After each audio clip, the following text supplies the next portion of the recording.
Welcome mga papa.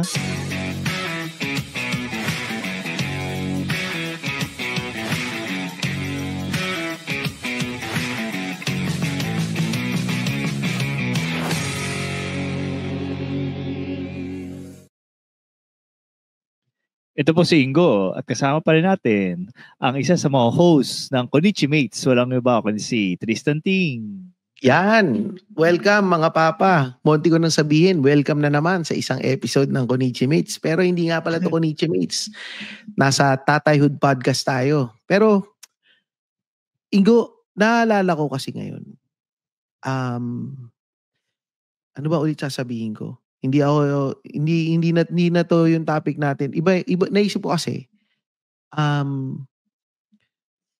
yung lagi nating pinagdidiskitahan. Well, hindi natin laging napapagdiskitahan ng mga tao, yung mga Gen Z. Oo. Kahit sa office. Na parang yung mga yan, ganyan yan kasi Gen Z yan. May ganun di ba? Reklamador yan kasi Gen Z yan. Ang hirap maging tao ng mga Gen Z. Paraging ganun yun yung mga banat nila So, yun nga, kaya nga sa mga nakikinig, yun yung gagawin naming topic ngayon. Pag-usapan namin ngayon, yung Gen Z. Kasi nga, ito nga, ang main observation namin dito is yung Gen Z. Isa sa mga characteristics ng mga Gen Z is yung laging connected. Yung lagi kang connected sa social media, meron kang Twitter, meron kang Reddit, may Facebook, may Instagram, may Snapchat, lahat, name it. They've got it. Pero, gumamit ka ba ng Snapchat dati? Hindi ko na. Well, gumamit ako ng Snapchat ngayon kasi yung anak ko may Snapchat. So gusto ko lang makita kung ano yung mga binabantayan mo. Niya. Oo, binabantayan ko lang. Tsaka yan, yung mga Discord na yan, Gen Z type shit yan.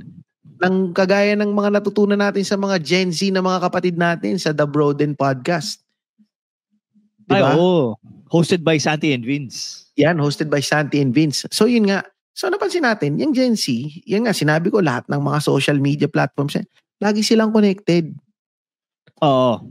Pero, parang sila yung generation na parang maraming mga malungkot, maraming depressed, maraming kung ano-anong issue sa buhay. Bakit?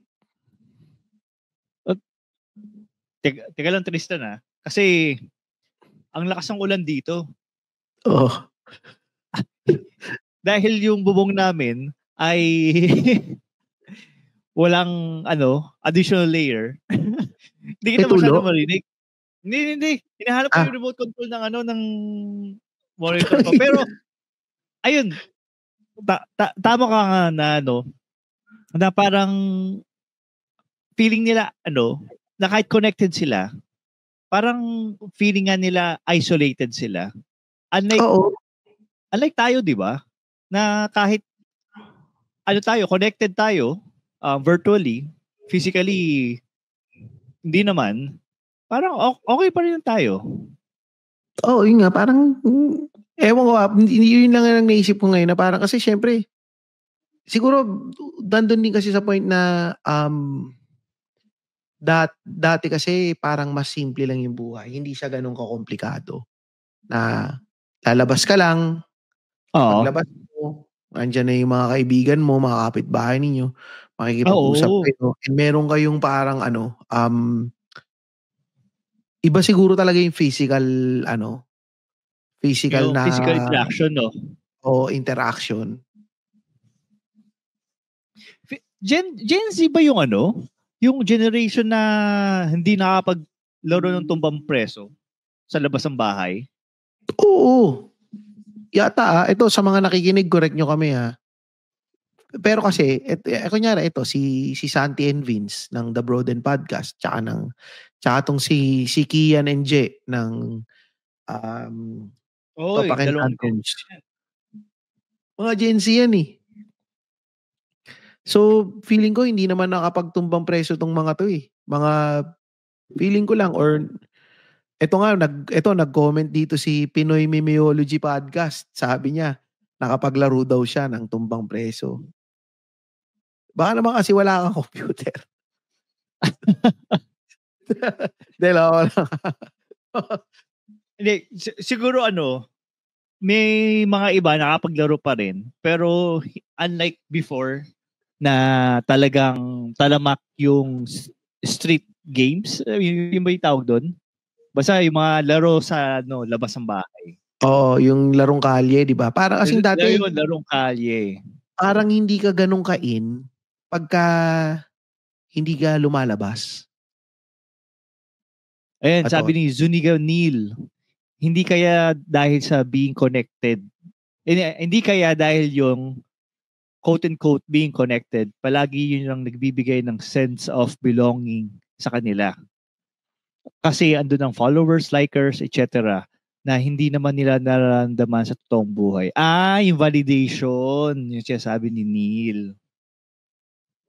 Pero yung kasi ito natandaan ko nung bago pa lang yung Facebook, padamihan ng friends Ay, hindi, actually, hindi pala Facebook. Nung Friendster pa lang. Uy, Friendster. Oo, nung Friendster, may nag-introduce sa akin na kakilala ko. Mag-sign up ka sa Friendster kasi i-add kitang friend kasi para dumami yung friends ko sa Friendster. So parang yung pala, testimonial. Oo, gagawa kita ng testimonial. Siguro kasi dati hindi natin na-realize na parang yun na pala yun na unti-unti na tayong hinihigop ng social media na doon na tayo kumukuha ng validation. So, ibig bang sabihin ito ni Neil? Kaya kasi sabi niya, hindi lang daw dahil sa pagiging connected na yun nga sa dami daw ng mga likers and mga ano ba to sabi niya? Likers, followers, etc. Doon daw hindi daw so ibig sabihin hindi ba nila nararamdaman sa totoong sa totoong buhay yun? Siguro din kasi karamihan ngayon hindi na din lumalabas ng bahay dahil siguro pandemic or safety issues or yung location nila, especially if nasa condo, mga condo living, wala na din sila yung ang community nila is either sa school or sa work or yung mga family. Pero yung within your malapit sa residence nyo, parang konti Wala na ngayon no. Ito ko babasahin ko lang yung comment ni Evan. Sabi niya nung Friendster daw, tangina, pagandahan ng profile yan. Tsaka pagalingan ng HTML coding sa Friendster. puta. Mga mga ang tawag doon, nostalgia. Nostalgia.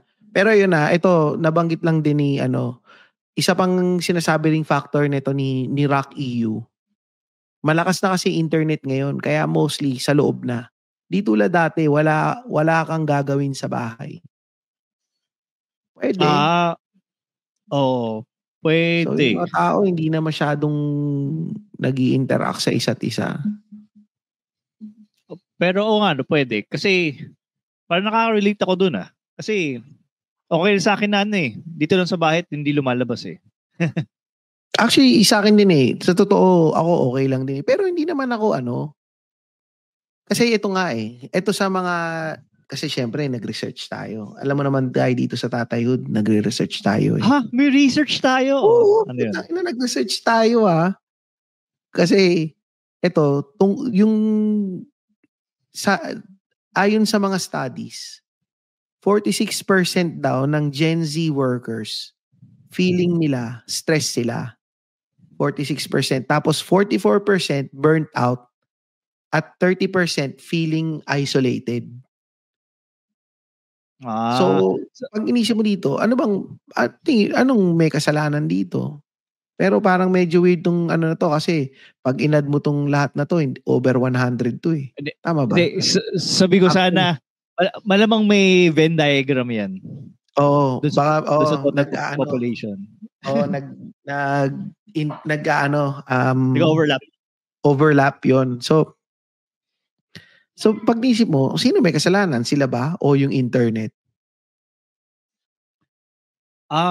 Feeling ko din yun yung generation kasi ang laki ng ang laki ng difference anong generation natin na kung saan pag may birthday, hindi mo malalaman. Dati, nung panahon natin, malalaman natin pag birthday, pag may handaan sa bahay nila. Kasi kapitbahay kapitbahay natin. Ngayon, makita na natin na birthday nila pag either nag-prompt sa'yo sa Facebook. Today is Ingimar Cruz's birthday. Oo. Tapos happy birthday. Happy birthday yung mga post sa'yo. Ito, sabi nga din ni Mark Aris Montero, huge factor ang internet tsaka entertained na kasi yung mga tao ngayon, unlike before, need mo lumabas. Ngayon lahat na ang bagay lalapit sa bahay mo. Especially yung especially mga online delivery, e-commerce. Totoo, yun nga Amazon pa-deliver mo na lang. Speaking of Amazon, bumili nga pala ako ng sapatos. Oh, wow. Nakikita ko kasi mayroong magandang sapatos. Hindi, may iba lang ako ng konti.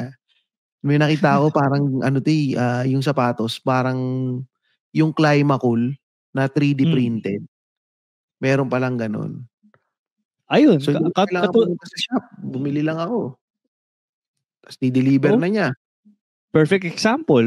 Pagbili ng sapatos na dati kailangan mong personally na sukatin. Ngayon hindi na kasi wala. Pwede mo na sa phone Oo. Pero ito pa, yung isa pang naisip ko ngayon, yung sa Gen Z din. Yung iba sa kanila, hindi naman yata nila na-experience yung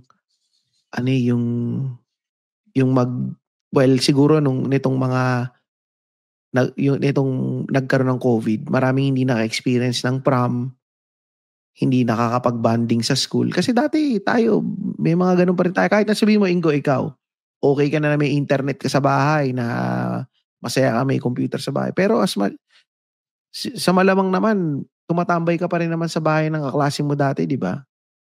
Oo naman. Tambay, kwentuhan, ganyan.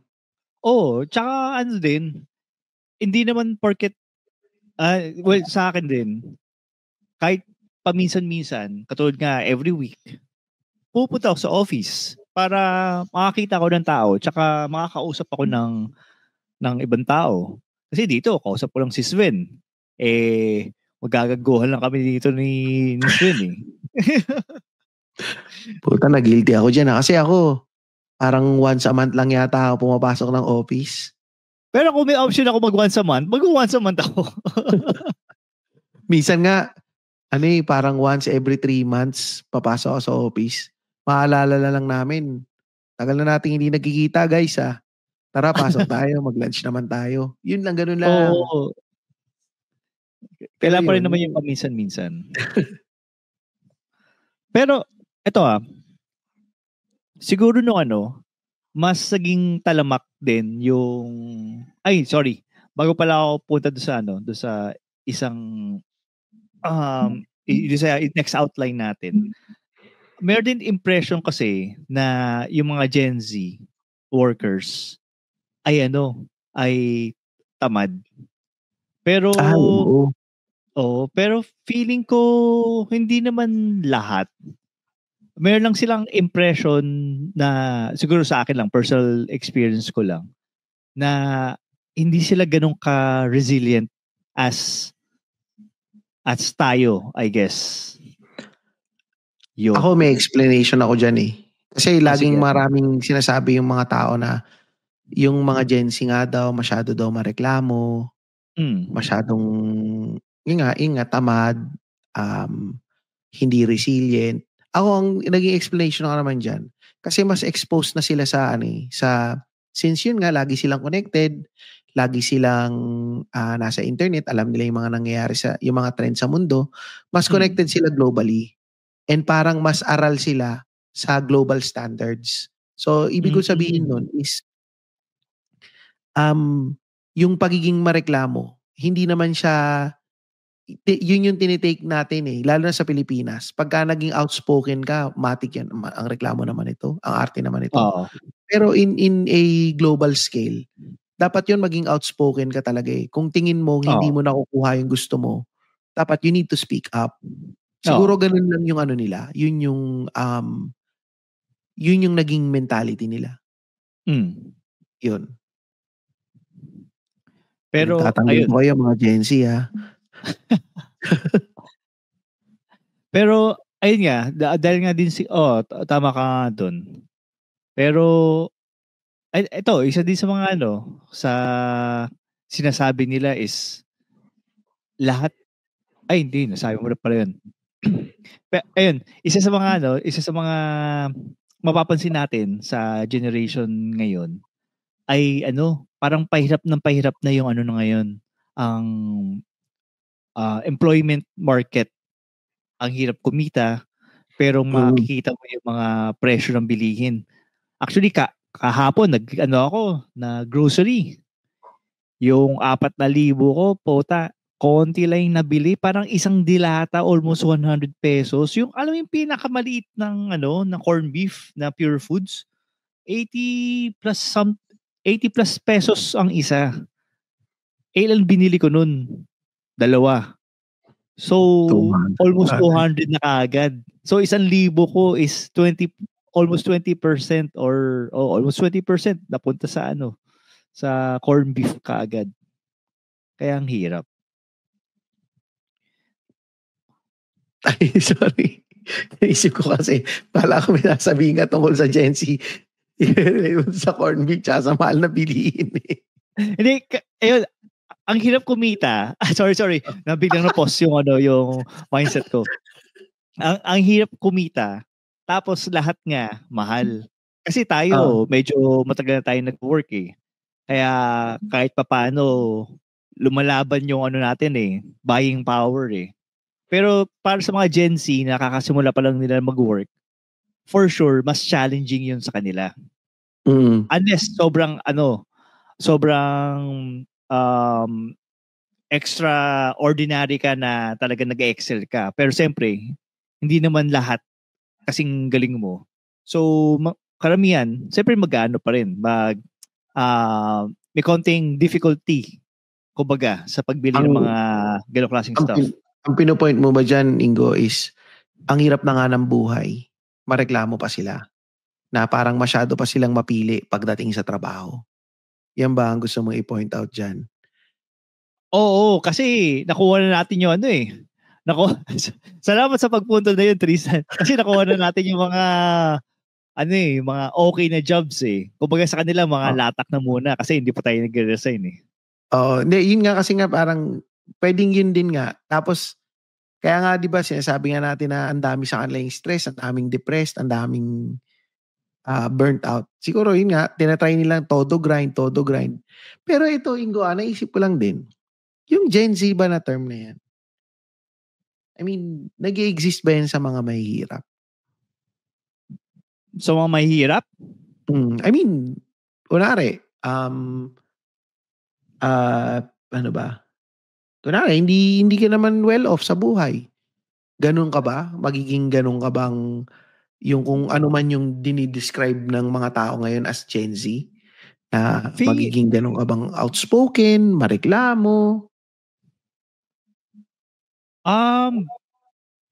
Feeling ko parang hindi. Parang yung mas okay siya or mas talamak siya sa mga middle class. Yung may pambayad sa data na 24/7 naka-data ka. Siguro nga kasi nga baka nga kaya siguro na-coin yung term na yun na Gen Z na laging connected. And kaya nga nagiging ganun din siguro sila. Siguro kasi ang nangyayari is ang dami nilang kino-compare. Ang dami nilang nakikita online. Ang dami nilang nakikitang information. I mean, parang mas may access sila sa information na sobrang dami ng information na tinatry nilang i-compare sa kung ano yung estado nila ngayon. Na, buti pa to, ganito, sa ganitong bansa, ganito pala yung nangyari. Bakit dito sa Pilipinas, hindi ganito? Type shit. Na, hindi na parang, alam mo yun, na parang ang nangyayari is, sa kaka-compare mo, kaya di ba sinabi ko na rin dati dito, comparison is the thief of joy. The less you know, the less na makinocompare mo yung sarili mo sa iba, the less na mas magiging masaya ka. And through this nga na sobrang connected nga sila sa lahat, ang dami nilang nakikita. Ang dami nilang nakikita sa labas. Hindi nila nakikita yung sarili nila masyado. And then pag nakita nila yung sarili nila, hindi nila maisip na, ba't ito lang ako? Ba't sila ganito? Pero, sige, i-park muna natin yung sinabi mo. Sagutin ko muna tong sinabi ni Mark Aris Montero na good point daw, Tristan. May nakita ba kayo na squatter na may anxiety? Ang sabi ko dyan, taong grasa. Kasi, ayun. Kasi sumuko na siya sa buhay di ba? Yung mga taong grasa, ganun din sumuko na sila sa buhay. Siguro na ulo. Tapos, dun sa sinabi mo, Tristan, na yung comparison, may mga mahihirap. Paano ko sabihin? Sino nga? May mga, hindi pala in general mahirap. Example na lang. Meron akong Yaya Bells na kasi nga yaya nga siya. Feeling ko lang medyo nagso-social climb siya amongst sa mga peers niya. Hindi siya nagso-social climb sa amin kasi nga siyempre kami ang mga amo niya. Pero yung mga ka-level niya, pinapakita niya na, maganda yung trabaho ko. Nakabili kami ng cellphone, nakagala kami. Pero pagbalik dito sa bahay, kapag nagtrabaho, babali. So feeling ko kahit sa mga less fortunate nating mga kasambahay, meron pa ring kahit papaanong comparison. Pero again, to your point, mas talamak yung comparison sa mga Gen Z kasi nga lagi nga silang connected. Ang dami nilang access sa information And siguro i-ano ko rin na sa yung Gen Z din kasi sila yung eto nakikita ko to sila yung mga pinaka politically aware na generation. Oo. Especially yung mga LGBTQ, no? Oo. Actually ito nakikita ko to sa anak ko, yung parang alam niya yung mga nangyayari sa mundo. Kasi nakikita niya sa YouTube na parang minsan lagi siyang ang dating lagi, ito napansin ko to sa panganay ko Parang ang dating niya lagi, parang siyang laging may pinaglalaban. Parang ang niya is, bakit ganito yung ginagawa dun sa ano ba yung, kailan lang to may sinasabi siya na, bakit ganito yung ginagawa nila dun sa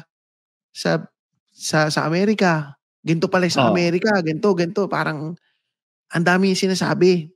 Tapos ako, naisip ko, Rigo, wala naman tayong pakialam dyan. Parang, hindi mo naman kailangang alam yan Para sa akin na, ini-stress mo yung sarili mo sa bagay na wala ka namang control. Na para sa akin, na parang, why does it matter? Parang, yung lagi yung tanong sa kanya, so why does it matter so much? Parang you can just, parang sabi ko nga, punta ka sa kwarto mo, magbati ka na lang. Hindi, I mean, para sa akin, yun yung naisip ko lang na parang, ba't ang dami mong opinion sa mga nangyayari? Hindi ko sinasabi ng masama na magkaroon siya ng opinion. Pero naisip ko, sabi niya, nakita niya, sa New York pala, sobrang daming mga homeless, ganito pala yung nangyayari doon, yada. Parang ako, hindi ko rin siya ma-digest habang inukwento niya sa akin na parang, okay, so, ang laging nisip, so what's in it for you? Tapos, parang yun lagi. And then, no, I'm just saying. Because, parang sabi niya, because ano niya, because Biden has been allowing these people to ganito. So parang isip ko, okay, so what's in it for you nga? Parang, tapos, yun lang, ang dami niyang ganun. Marami siyang reklamo sa mundo. So, nagiging angsty teenager siya. Yun, naisip ko, manood na lang tayo ng Naruto. Kaya sabi ko, manood na lang tayo ng Bleach. Yun lang yung ano ko, yun lang yung point ko, na parang, lalo na yung mga bata ngayon na, parang, kasi siguro, nakababad sila sa social media, yan, nakababad sa YouTube, nakikita kung ano yung mga YouTube. Parang, yung minsan pa, alam ko, nagsasabi pa yan dati na, ano to, yung mga sustainable farming shit, type shit. Ganito. Tapos sabi ko, hindi ka kumakain ng gulay eh. Tapos tumahimik na. So, kung gusto niya makita ng sustainable farming, lipat siya dito sa Pilipinas. Mapipilitan siyang lahat going sustainable. So, yun nga, parang gano'n na ang daming mga concerns about social issues and ganito and ganyan. Ito, kunyari, isa pa. Hindi, magbasa muna tayo ng mga comment. Ito, sabi ni Rock EU ulit. Kasi pag mag-comment si Rock EU, Rock EU, www.patreon.com/papapatreon. Ito, nandito siya sa screen. Ayan, oh. Ayun, nandun. Ayan, nakikita mo, nandun. Gumagalaw sa screen namin. Pag nakita mo yan, www.patreon.com/papapatreon. Rock EU. Pressure na, matindi yung pressure natin. Ano, sabi niya, generation gap na tayo siguro. Iba na ang perception ng mga Gen Z sa mga bagay compared sa ibang older generation. Dahil yun sa upbringing, culture, trends, experiences, etc. Ayun na nga. Parang, kasi, eto Ingo, nung 11 years old ka, alam mo na ba yung mga, sino ba presidente ng Pilipinas nung 11 years old ka? Si Cory Aquino. Anong grade ba tayo nun? 11? Oh. So, 6 years old, by grade 6. Grade 1. So 11, grade 1. 11 years old. 6 years old. 6 years old, grade 1. So, kung 11, nasa grade 6 ka o first year high school. Grade 5, 11. O grade 6. O sige, grade 6. Kung si grade 6, si ano yan? Si FVR yan. Si Fidel Ramos. So, may mga issue ka na ba nun dati na, tsaka alam mo na ba yung mga nangyayari dati sa paligid mo? Anong mga trip mo dati? Ang alam ko lang, ang issue kay Fidel Ramos ay yung Centennial Pole na nagko-cost ng 100 million. Tangina, Gen Z ka nga. Baka Gen Z ka. Kasi ako, nung presidente si Fidel B. Ramos, patandaan na rin ako nun eh. Parang nasa high school na ako nun eh. Wala, ang alam ko lang nun, bumisita siya sa school namin, tapos nakipalakpak lang ako. Tapos na, pagkatapos nun, okay, tara, tambayin na tayo guys. Yun, ganun lang yung nasa isip ko. At saka massive brownout nung panahon ni Ramos. Yun, yung mga brownout. Of course yun, mararamdaman natin yun. Pero, ang ano lang natin nun, okay, nagba-brownout. Nagba-brownout. Tara, labas tayo. Ginagawa natin pag nagba-brownout gumagawa kami ng bonfire sa kalsada.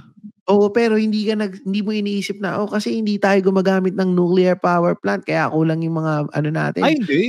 Dapat meron tayong sustainable energy. Na parang, bata ka hindi mo alam. Parang hindi tayo ganun ka aware sa lahat, na hindi tayo masyadong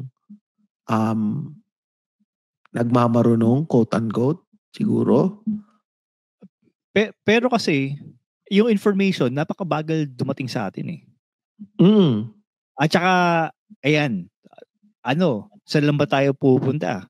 Either sa bahay lang or sa school, o kaya bahay o kaya trabaho. Ano ba yung sinasabi dito na third space na hindi bahay tsaka hindi trabaho or school? Siyempre, yung tambayan. Anong tambalan? Tambalan na... Yung tambayan, yung tatambayan nyo, yung third space. Kasi yung hindi mo bahay, hindi trabaho, or hindi mo school, ang third space dyan, yung tambayan. Kumbaga, matik talaga, gagawin mo. Kunyari yan, speaking of brownout nga, di ba? Gagawin lang natin, lalabas tayo. Tatambay tayo sa labas. Nakatambay lang tayo dyan, nandyan lang tayo, nakikipagkwentuhan. Pero ngayon, alam mo, sa totoo lang, ngayon naman, meron rin naman ganyan eh. May Discord tambayan nga tayo eh. Kaya nga hindi, naninibago pa rin ako hanggang ngayon eh. Kasi naalala ko, nung early 20s, hindi, college pala ako, nung college ako, sinamahan ko yung tropa ko dito sa subdivision. Kasi nga, tambay ako, wala naman akong ginagawa eh. Tapos, mahal pag lumabas ka pa ng subdivision. Piyuntahan niyo yung nililigawan niya. Tapos, ako yung kanyang kasama ako yung kanyang minion, kumbaga. Wingman. Ako yung kanyang, wingman. Yes, man. Ako yung tatawa sa mga jokes niya kahit napaka-corny. Pero ang point ko lang dito, nawawalan ng tambayan plus yung yung communal na iinom kayo ng Coke sa isang baso kasi ayaw maghugas nung katropa nyo. Oo nga, wala nang ganun. Wala nang ganun. Yan, ngayon kasi ang nangyayari sa mga bata ngayon, ang nagiging communal nga nila, yan, Discord, nasa kwarto, is either magla-livestream, kagaya ng ginagawa natin ngayon, magla-livestream, tapos dun kayo magkukwentuhan ng mga kaibigan mo, or meron kayong group chat, dun na lang kayo ang nakikita ko pa, ito na-observe ko sa anak ko yun, parang hindi naman sila nag-uusap. Nagsisendan lang sila ng mga funny memes. Ng mga memes, GIF. Yun lang. Tapos tumatawa sila. Pero, walang kwentuhan. Masyado. Parang, wala. Ganun lang. Kasi naalala ko, kunyari kapag nauso yan dati, kunyari, yung group chat na yan, kung nauso yan dati, ang mga pag-uusapan natin yan, malamang mga babae, mga bold, yun din. Yung kung niligawan ng ba kung niligawan mo ba si girly. Wala, yung ngayon hindi. Chine-check yung mga chat ng anak ko, wala mga cat videos. Cat videos pa rin, napaka-wholesome naman. Cat videos, mga memes. Well, ang mga nakikita ko sa kanya, mga yan, puro mga memes. Nag-uusap sila tungkol sa mga memes. Yun lang yung mga pinag-uusapan nila. Although baka meron ako hindi nakikita, pero malamang meron ako hindi nakikita dyan. Baka nag-uusap din sila tungkol sa mga, sinabi lang niya, yung mga grade 10 daw sa school nila, yun daw yung mga hot. Yung mga Mga grade 11? Mga grade 10 tsaka grade 11. Kaya mag-shota ako, nakita ko, sabi niya, kung mag-shota ako, gusto ko grade 10 or grade 11 na ako. Kasi dun yung mga babae nagde-develop na nagiging they become women. Parang isa. Medyo nagiging creepy Tayo na to. Manyaris ka. Ayun, yung Pero to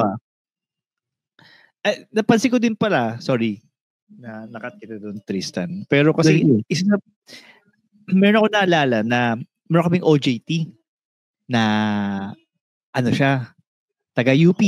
Siyempre, alam naman natin, pag UP, isa yan sa mga... Aktivista. Patatalino. Hindi. Matatalino yan. Tsaka isa yan sa mga top universities dito sa Pilipinas. Siyempre, isa dyan yung PUP. Philippine University of the Philippines. The Philippines. Doon ako graduate. Yun. Philippine University of the Philippines. Ngayon, siya, tawag doon, nag-OJT siya. After a few months, or after a few weeks, umalis siya sa company, nag-resign siya sa pagiging OJT kasi na-stress daw. Dahil di daw niya akalain na ganun pala yung office life na may nagsisigawan, pag nagbibiroan, parang nagmumurahan. Pero sheltered siya. Sheltered siya na parang napaka emotional. I mean, parang hindi siya prepared for the real world na affected yung kanyang emotions masyado. Tapos feeling ko kasalanan yan ng alam mo yung mga magulang o yung mga tita na mag-i-forward sa yung picture ng pamangkin nila o yung anak nila, tapos sabihin, uy, paki-like naman kasi kasama siya sa pageant, blah blah blah. So parang lumalabas, parang popularity contest. Tapos siyempre yung bata, dahil nga project niya, parang na-instill sa kanila na ay, konti lang yung nag-like sa picture ko. Baka hindi ako ganun ka pretty. So, siyempre, maapektuhan yung self-esteem, yung mental health, hanggang lumaki sila na parang akala nila ganun lang, no? Oo. Dala-dala nila yung trauma na yun lang yung way para magkaroon ka ng validation. So, parang iba yung iba yung wiring ng ng mga Gen Z din pagdating kung paano nila sila magko-cope sa mga different situations. Pero iniisip ko lang din kasalanan din yan ng hindi lang naman siguro mainly Gen Z yung dapat nasisihin. Siguro ang rin dyan is yung tayo na mga naunang generation. Siguro yung mga magulang yung mga Gen Z na yan. Kasi karamihan sa mga yan pinalaki natin sa iPad Kasi yung iPad yung pinaginawa nating yaya nila So, di-describe mo na ba kung ano yung role natin as parents? Oo, tama. Yan, mismo. Kaya siguro ang inaano kasi natin dito is yun nga, tayo yung kumbaga creation natin sila lahat. So dapat hindi rin natin sila sinisisi. And siguro eto siguro ibibigay ko na siguro sa mga papa na or sa mga mama na nakikinig. Hindi naman kailangan lang natin i-recognize talaga na hindi natin kontrolado yung mundo. Pero pwede naman tayong maging safe space para sa mga anak natin. Kasi yun nga kagaya nung sa kinuwento mo, di ba? Siguro sobrang sheltered, moving mountains yung mga magulang niyang sino yun yung OJT niyo. Ina-adjust nila lahat. Pero yun nga, hindi nila na-prepare. Para siyang isang lion na lumaki sa zoo. Na inaabutan lang ng manok, napatay na manok or ng pagkain. Tapos nung lumabas sila sa jungle, nakita niya tangina tumatakbo pala tong mga deer. Kailangan ko pala siyang habulin. Nako, nanunuwag din pala tong deer. So, yun nga. So, dapat i-recognize natin na hindi natin kontrolado yung mundo. Dapat lang, pine-prepare natin yung mga anak natin sa kung ano man yung kakaharapin nila paglabas nila sa wild. And yun nga, and ang the best na pwede nating magawa is tayo yung maging safe space para sa mga anak natin. Ikaw ba, ano mo dyan? Ano bang sasabihin mo dyan, Ingo? Tawag doon? Siguro sa Gen Z naman, kasi tayo as older millennial, medyo may pa rin may bakas pa rin ng childhood trauma galing sa ating boomer parents. Siguro kahit na gano'n yung upbringing sa atin, baka naman kaya nating bigyan ng konting lambing yung mga yung mga Gen Z kids natin na kapag meron silang ginawang kapalpakan or meron silang ginawang kagaguhan, wag natin silang i-judge. Kumbaga makinig lang tayo. At kung medyo mababaw yung kwento nila, katulad nung sinasabi mo, Tristan, yung mga Bleach, kayo, nagbe-binge kayo ng Bleach, pag-usapan niyo na din. Kasi, siyempre, dumaan din tayo dyan sa pagiging bata at yung mga topics natin is hindi naman ganun kalalim nung bata tayo. Tama. Kaya mga papa, next time na marinig nyo na sa mga Gen Z na ang lungkot ko or kawawa naman ako o kung ano man, huwag mo nang sabihin na yung panahon nga namin, ginto nga kami, ginto. Pero instead, ang sabihin mo na lang, okay, baka gusto mong pag-usapan natin yan.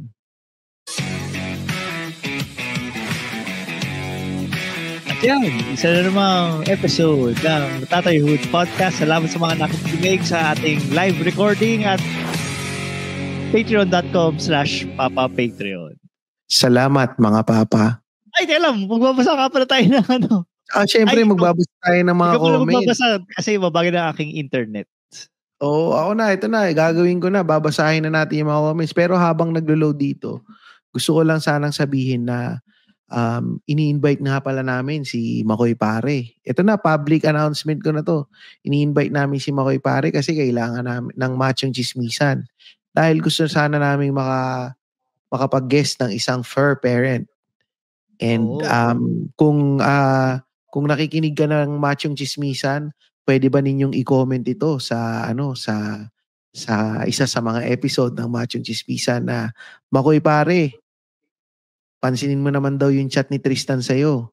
Huwag mo siyang i-scene zone. Paki-comment na lang yan sa sa episode nila or i-comment niyo sa page ng Machong Chismisan. So ito na, babasa na ako ng topic. Go.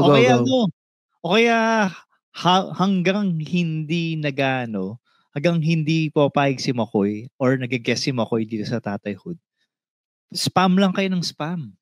Yan, tama. I-spam nyo lang ng spam. Spam nyo lang siya. Sige na, parang awa nyo na. So ito, babasahin ang comment sa last episode namin na episode 138. Si Nanay sa home, ako sa desisyon. Si Jomar Estueta. Uy, si Jomar. First, mama ko wala na siya. Super miss ko na. Kailan ang MC comeback ni Ingo? Ayan na nga. Ito nga, nag-moment din dito si Marwan, Bakit di i-message ni Ingo? Di ba BFF sila? Nga naman Ingo, message mo naman si Makoy. Hindi, mini-message ko din. Pero ayaw maniwala ni Makoy na madaming gustong... Well, siya, ayaw pa maniwala ni Makoy na madaming gustong mag-guest siya naman dito sa Tatayhood. Kaya, tulungan nyo naman kami na... Tulungan nyo kami na maiguess si Makoy Pare. Tapos ito, si Sunyiga Fam. Salamat mga papa at natandaan nyo ako kahit sobrang sikat nyo na. Ha ha ha. Ulul. Willing to guess basta sa tamang topic na makaka-contribute talaga ako. Ha ha ha. Oo nga, i-guess natin to si Sunyiga Fam. Tungkol sa yung kung paano yung dynamics ng maraming anak. Mm-hmm. Ito, si RK De La Cruz. Hello mga papa from NZ. Para sa akin, depende sa culture, agreement with siblings at sa magulang habang okay pa. Tabu pag-usapan sa atin pero kailangan. Magandang topic ito to bring up just to open the conversation para alam namin ang options later on with our parents in Philippines. Pero para sa akin, sabi ko nga kay Mrs., dito na ako sa NZ. Wala na akong aabalahing tao sa Pinas at mas maganda ang healthcare. Sa Pinas, kahit gaano kalaki ang pera, mauubos ka. Basta may computer din ako at pagkakaabalahan, libre nature trip dito everyday, kaya bonus na. Parang ikaw pala to, Ingo, basta may computer, okay na daw eh. Gen Z din pala to si RK De La Cruz. Ito si Elon Musk. Elon Musk lang yung tawag namin kasi hindi ko alam paano babasahin yung pangalan mo eh. Si XR4V9KL3MQ. Hindi ko alam paano babasahin. Basta, yun na yun. If ever magiging elderly man ako, gaya ng sabi ni Papa Ingo, iwan lang yung PC sa akin, okay na yun. Maglalaro ako ng online chess, saka farming simulator. Kahit magsilayas ng mga anak ko or mag-states pa sila. Pero magko-comment ako sa MC na let Tatayhood guesting kapag may latest episode na sila ni Tito P. Yan ang gusto ko sa iyo, Elon Musk. Comment mo naman yan, let Tatayhood guesting. Tama yan. Para ma-invite na para mapansin kami ni Makoy Pare. Ito, Si JCR78. Ingo, ito, sagutin mo to. Ingo, bakit late na yata nag-migrate sa Amerika parents mo? Ano origin story nun? Thanks. Okay. Kasi, balik. Kasi so, nung kinasal yung kapatid ko, kinasal siya sa isang resident, citizen sa US. Kung anong lahi nun, hindi na tawag doon? Hindi na relevant. So, nung na yung kapatid ko, pinetition niya yung parents ko, tapos, nung napetition sila, matanda na sila. So, na sila sa US. Tapos, for the longest time, sinasabi ko sa kanila, kaya, isa kayo sa mga kumukuha ng mga benefits ng US sa mga citizens nila. So, yun. Ayun. Pinitisyon ng kapatid niya. Oo, pinitisyon ng kapatid. Ayan, okay na. JCR78. Huwag mo na kaming iba siya. Ito, si Big Dad Jerry. Ako habang maaga pa, sinasabi ko na sa anak at asawa ko, kung dumating ang time na mahina or stroke na ako, itapon nyo na lang. Hindi pala, iba pala to. Mas mainam na ilagay na lang ako sa home care. At pati sa dialysis issue, sabi ko kung free dialysis like PhilHealth, okay. Pero kung magbabayad na ay wag na lang.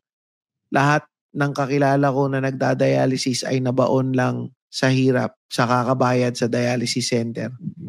Sabi ko, isave na lang nila yung pera nila. Grabe. Ito, si Louie. Yung henerasyon kasi ng mga magulang natin, ito yung mga anak, tingin nila investment. Inaasahan talaga na tagapag-alaga pagtanda nila. Naku. Para sa akin, mas totoo yun no? Na-topic din natin yan Para sa akin, mas makakabuti sa mga magulang natin talaga sa mga home care pag matanda na. Di kasi natututukan sila. Ano ba tong spelling nito? Kasi natututukan sila araw-araw. Yung needs nila na po-provide at nakakapag-interact sila with fellow oldies. Tama mindset po, Tristan. Responsibilidad natin pagtanda natin. Kaya dapat habang wala pa tayo doon, naghahanda na tayo. Happy birthday. Tangina, hindi ko naman birthday Ayan, Ingo, so, nakinig na yung mga tao sa iyo. Marami ng interaction sa atin dito sa sa mga comment. Ang daming nag-comment ngayon. Ayan. So, yun. Maraming salamat sa mga sa mga nakinig ng live at sa mga nag-comment sa amin sa Spotify. Yan. Ayan. Salamat mga papa. Hanggang sa susunod na lang.